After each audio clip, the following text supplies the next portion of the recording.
Yo everyone, welcome to another episode of my podcast, Journey to My Ideal Lifestyle. And as usual, on this podcast, what we'll be going through is the three main topics of systems hacking, which I went through on the previous episode. Next, we'll also be talking about mindset, so mindset training, which is what we'll be diving deeper into today. And last but not least, we'll also be talking about social dynamics. So that is one of the core passions that I have, because learning and mastering your social dynamics and how you carry yourself, in context to other people around you and in context to different social groups, will play a big part in increasing your influence and your sphere of network, right? Which will then contribute to your overall success in life. So today I want to be talking more about mindset. So mindset itself is a pretty broad and perhaps even a generic topic, but today let me introduce to you one way to actually perceive mindset. Okay, so mindset can be perceived as firstly your mental clarity, right, as well as next your emotional resilience. And yes, I tie in emotional resilience along with the main umbrella of mindset.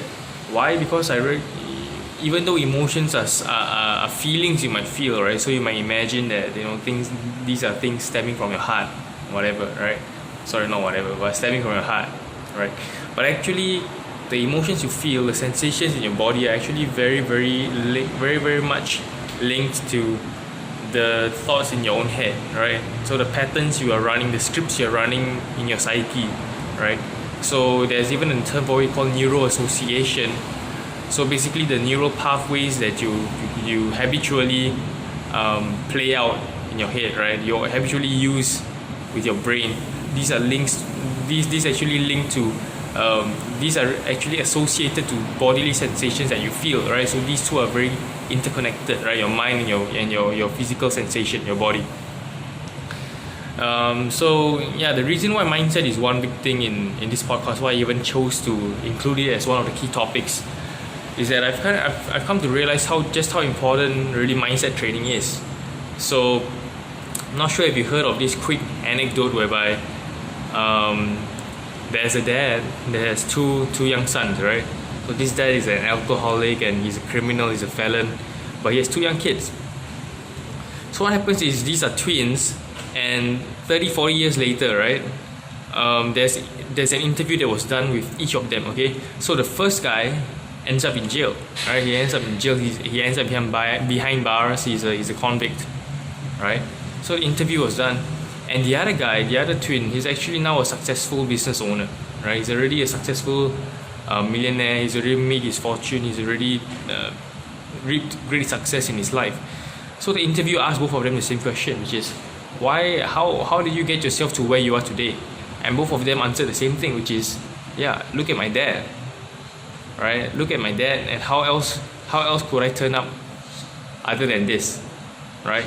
So what's the difference here? So both of them have the same father, which is an abusive, alcoholic, drunkard father who was abusive, right? But how come both of their answers are the same, but the meaning behind their individual answers are actually different, right?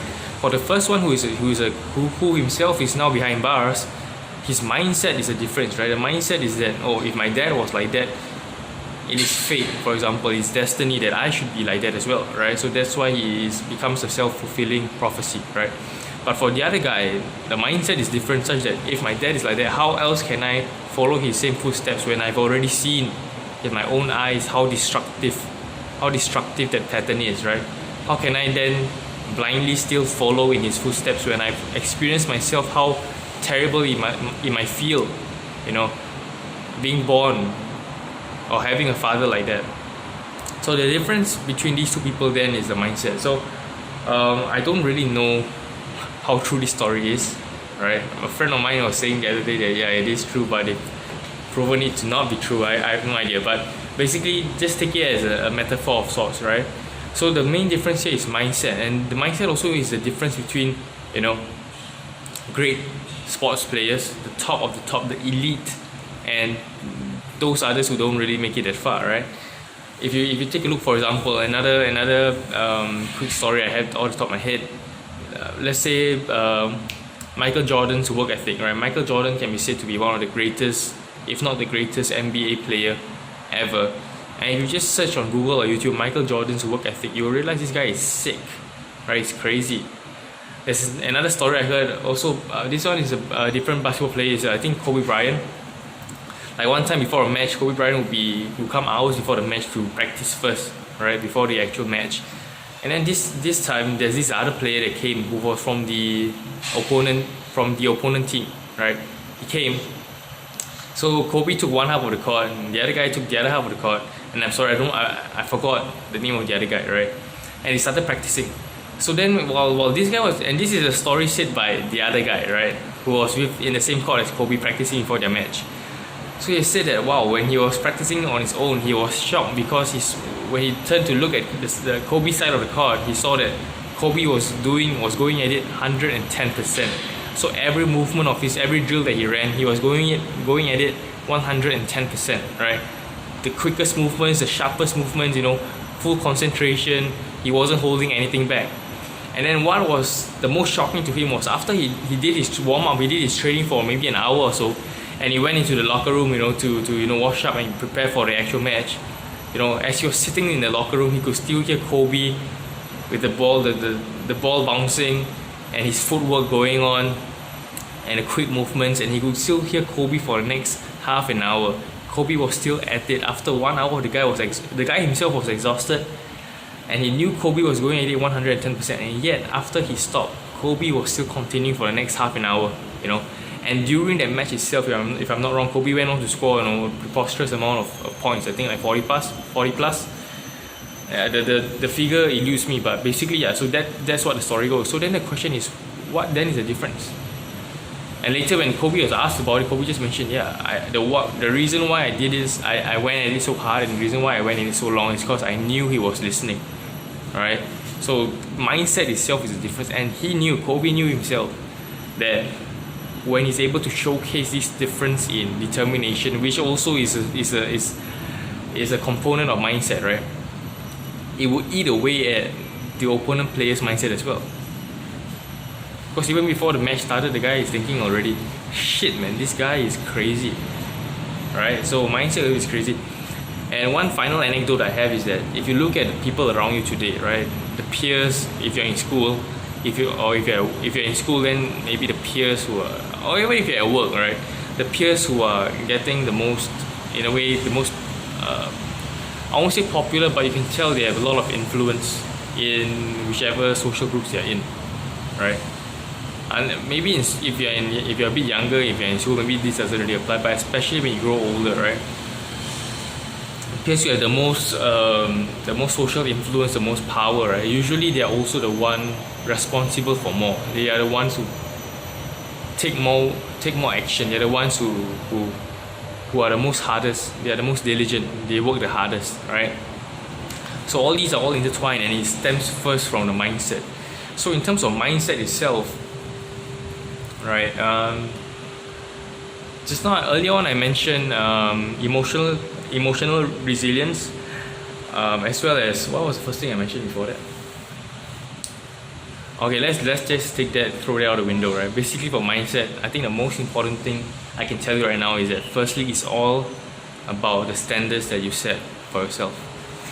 Okay, the reason why Kobe did what he did, the basic reason, right? All the foundational reasons was because he had the mindset, the belief, the standard that he will not be outplayed by anyone else, that he's the best. The reason why Michael Jordan went on to win so many rings, I don't know what it's called, honestly. I played basketball in like elementary school, in primary school, but I didn't really follow up. I don't really follow matches, but that's a good story to tell. And the reason why Michael Jordan could win so many rings, I know there's a ring, right? He won like 4 or 5, right? That's crazy. That's the most anyone had ever won, and he won like the last 2 of them, after coming back from retirement. So that's crazy. But anyway, the reason why he could do that is because there was an undying mindset. There's a belief, there's a standard that was already set that he's the best, that this is the level of performance he wants to show, not only to the world, but especially to himself. Right? For Kobe, there's standards he set. him compared to another player, how much more work he's willing to put in compared to that other player. So much so that no matter what that other player had given, if he had stayed for 2 hours, the other player, he would have stayed for 2.5 hours or 3 hours, right? Just to prove first to himself that that's the standard he has compared to somebody else. Okay, so a big part of mindset is about that, about the standard. And the standard itself will then also further dictate the emotional resilience one has within himself, right? In terms of this, like let's say for you right now, maybe a question to help you get started is this: what is your basic standard for yourself, right? If you think about it, let's think in terms of, if you're in school, what's the basic standard in terms of results? What's the results you've been getting? What's the standard you set for yourself? And by standard, what standard means is not what you should be getting, but what you must be getting. Like you must.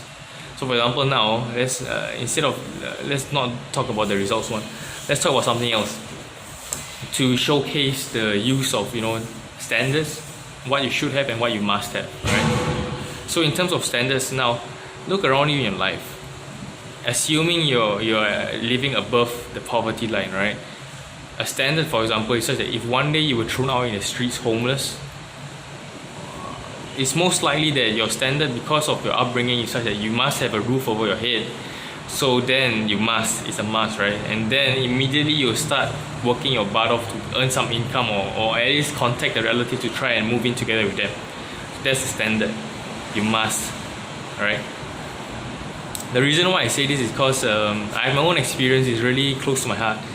Like at the age, now I'm 25, at the age of I think 22 or so, I decided to move out from my home. So a bit of context is here, I live in Singapore. So here in Singapore it's very normal for kids, right, for children to stay with their parents all the way till they're in their 30s or 40s even, or even after they get married. Usually you stay in with either one of your parents. Maybe you get your own flat, but if you're not married, if you're single, you don't move out at like 18 or 19 or whatever. Your parents don't kick you out, right? So my story is quite unique as a Singaporean. So at the age of like 21, 22, I decided, okay, I'm going to move out myself and find my own place to rent. And the reason why it's so difficult also in Singapore is because it's really expensive to rent your own apartment or get your own place, right? So at 22, I moved out and I had some savings. I had maybe around $8,000 to $10,000 of savings. This is prior, I maybe worked some part-time jobs in the past, or there's some ang pao, red packet money, some gifts from relatives and whatnot over the years, and some awards maybe at school. So these were all the monetary savings that I had, $10,000. So then, I moved out and I thought it was all easy and good. And then there was also the time where I started really investing in my own business, in myself, taking up courses to learn. So what happened was I moved to a place called Queenstown. It's near town area, it's the heartland of Singapore, and so the rent was pretty okay, it was around $550 I guess to $600 a month. But over time what happened, and then I was also investing in different online courses to actually upgrade my skill, my mindset, and all the stuff that I'll be teaching you guys throughout this series. But basically one day after some time, I think I was living by myself. And before that also I took a gap year from school. That's another story for another day. But I took a gap year from school. I moonlight, right? The school called me in the end, but then basically I wasn't supposed to stay in campus, but I loved the school so much. I got a friend to actually rent a place for me. I moonlighted. They called me. So I spent money there. And I haven't been receiving allowance from my parents since I was 18, 19. So basically everything was spent by myself, right? All those months living myself. The rent in school, got kicked out from school, got banned from the school, living in a school hostel after that. Then when I moved to Queenstown and everything, all the overhead costs were all borne by me, right? So suddenly one day in school, one day at Queenstown, this was like 2019, I think the start of 2019, March 2019, I checked my bank account. I was still running my business. At that point in time, I earned some revenue, but I was dry for like 5-6 months already from my online business. What happened was I checked my bank account one day in April 2019, realized that shit, I am left with like $110 in my bank account, right? And like 1 month later, there was due for the second installment for my rent, okay? Then I was like, what in the hell is wrong, right? So basically, prior to that, my standard was that I told myself I should be earning like $5,000 a month. I told myself that. I told myself my bank account should have at least $10,000 in it, right? I should. That's what I thought my standard was, but that wasn't my real standard, right? Why? Because from there you can see my actions. When my bank account was at, let's say, $3,000, I was still thinking of where I should spend the holiday in December, the year before. Right? It wasn't a standard for me to hit my income goals. It wasn't a standard for me to have, let's say, $10,000 in my savings account. Right? But actually, my standard then was I must not be broke. Broke meaning $0. So when I finally dropped to the level of having $100 in my bank account, 100 only for me to survive, with a rent due to one month later, I think slightly more than a month later. Then suddenly overnight, when it was a split decision, my standard was breached. I must have more than $100 in my bank account. Just overnight, right? That night itself, I spent 2 to 3 hours, went online, applied for at least 15 different tuition job applications. I applied immediately for some calls job that was giving like, I think, $9 per hour, $8 per hour, immediately overnight. And like within the next 2 days after that, just 2 days, right? Months I was doing this, but just 2 days later, I already had a job at a call center. And just like I did it for maybe like 5-6 days, because during the 5-6 days there were like two or three, I think like maybe 2 or 3 tuition responses. They were offering me jobs. They were offering at least like $25 per hour, right? So why I say this is because firstly I wanted to showcase a difference in standard between shoulds and must, right? What you say you should have, my standard is I want to be living the laptop lifestyle, I want that lifestyle, I want to be an entrepreneur. Bro, if you look at your life today around you and you don't see that happening, and you've realized that, oh shit, if you honestly reflect and realize that shit, I've been doing jack shit in my life, you know that that's bullshit, right? That's not a standard, that's a BS standard. It's a standard, it's not a real standard, okay? Instead, there's a line I learned from this guy called Sam Ovens. And he says, we don't go after what we should have. Forget about that. I forgot the line actually. But basically, what he's trying to say is that we don't act to go after what we want, right? We act only to meet the standards of what we need. Sorry, the line eludes me also. But basically, it's just I wanted to wrap up nicely that quick experience that I just shared, which is that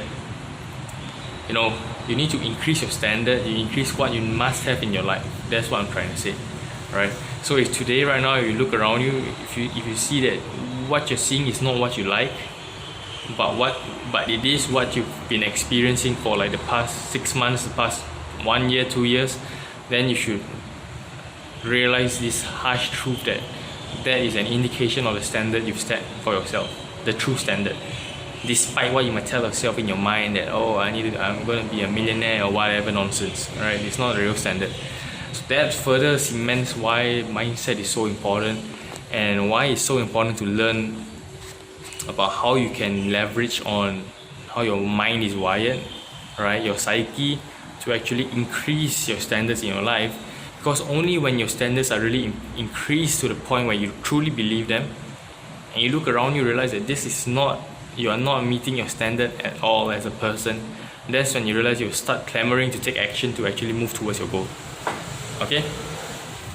So maybe a quick suggestion for this part of mindset. I think we didn't really talk about the emotional resilience yet, but I think in terms of mindset, we covered a great topic, which is about personal standards that one should have in their life. So to end off by giving you an actionable exercise you can do is, I suggest 2 things. First, after you've realized how important it is to really work on your standards, I think it would be good to actually sit down by yourself and take a piece of paper, put it in front of you, and a pen, lock yourself in your room, keep your phone somewhere far away, and then write down on the top of the piece of paper, write this down: my life purpose. Right? My life purpose, write it down on the top of the paper, underline it, and then begin writing down. And this is the most important part. Make sure you write at least 30 to 40 sentences. For example, the first thing you might write is, my life purpose is to be a millionaire by the age of 30. Alright, if that's what comes to you, write it down. But that's number one. Aim, again I said, the aim is to get at least 30 to 40 sentences on the piece of paper. Alright, lock yourself in your room, probably take around 30 minutes, 40 minutes, whatever. Do it until you get 30 to 40 sentences, and you can only stop when you come up with a sentence that moves you such that you're crying or you're tearing up, or you're almost tearing up. Okay, you really feel it. Now this is the cool part. Usually the first 5 to 6 to 7 lines that you write out at first, when you first begin, those will be the BS lines, bruh. Those will be the bullshit lines. Right, I want to be, my life purpose is to be a millionaire at 30. My life purpose is to be the next Elon Musk. You know, those are bullshit lines that the surface of your consciousness keeps telling yourself. You know, those are BS lines. Look at your reality around you today. Those are the BS lines that gave you this reality you have today for yourself. But once you go past that initial, you know, top layer, you know, the crust, you realize, shit, after 7 or 8, maybe 7 of them, you're thinking, shit, what else have I got?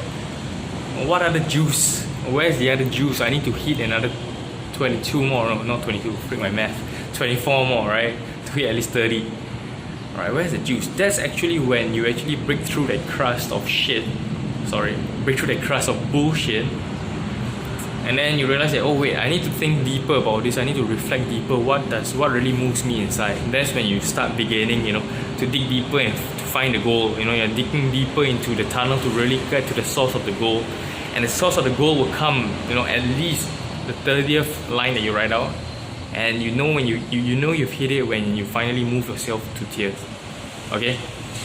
So I did this exercise maybe like, I think 3 or 4 years ago. I think it really helped. Maybe really get clear. And one big thing I can tell you is, usually a goal like this, it will have to do with contributing to something more and larger than just yourself. Okay, so for example, when you get better, once you hit past 20, 15, 20, maybe you'll write something like, what I want to do with my life is that I really want to discover the greater meaning, not only for myself but for people around me and society at large.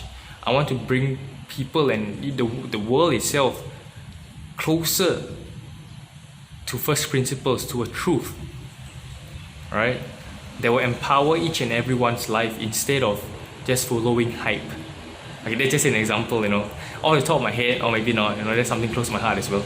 So that's an example of, to me, it was to myself at least, it's an empowering kind of statement to write, you know, more so than if I remember myself 5 years ago, no, 3 to 4 years ago when I was writing it down, the first few was about money, but I realized it wasn't about that. It's not about that at all, right? So this is just an example. There was an example statement for you, but just keep writing, get 30 or 40 out. Finally, get the one that will move you to tears, and that's your purpose. So that's the first part of the exercise.